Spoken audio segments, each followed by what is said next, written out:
ദീക്ഷ അതൊരു തിരിച്ചറിവിലേക്കുള്ള മാർഗമാണ്. 2019 ഞാൻ അറിഞ്ഞ ആ ശിവജ്യോതിയുടെ തിരിച്ചറിവിനെ, ആത്മീയ അനുഭവത്തെ ആത്മാർത്ഥമായി പരിണാമത്തിലേക്കുള്ള, മോചനത്തിലേക്കുള്ള ചിന്ത ഉള്ള ആളുകളിലേക്ക് നൽകാൻ പറ്റുന്നൊരു ക്രമീകരണമാണ് ദീക്ഷ എന്ന് പറയുന്നത്. എന്നിൽ മാത്രം സംഭവിച്ച ഒരാത്മീയ തിരിച്ചറിവാണെങ്കിൽ അതിനെ നമുക്ക് മനസ്സിൻ്റെ ഭാവന എന്നൊക്കെ പറയാം, അല്ലെ മനസ്സിൻ്റെ ഒരു സൈക്കിക് സ്റ്റേറ്റ് എന്നൊക്കെ പറയാം. എന്നാൽ ഇന്ന് ഏകദേശം 100-ലധികം ആളുകൾ എന്നിൽ കൊള്ളുന്ന ആ ആത്മീയ കമ്പനത്തെ അനുഭവിച്ചറിഞ്ഞു. ആത്മീയ ഊർജം അവരിൽ വന്ന് സ്പർശിക്കുമ്പോൾ അവരുടെ നാഡികൾ വിറയ്ക്കും. ആ ഒരു വൈബ്രേഷൻ കൊണ്ട് വേറൊരു തിരിച്ചറിവിനെ അറിയും.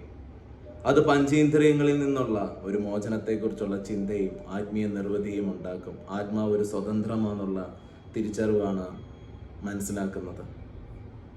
ഒരു സിദ്ധഗുരുവിൻ്റെ ദീക്ഷ 100-ലല്ല ഒതുങ്ങുന്നത്. കോടാനുകൂടി ജനങ്ങളിലേക്കുള്ള ഒരു പ്രക്രിയയാണ്.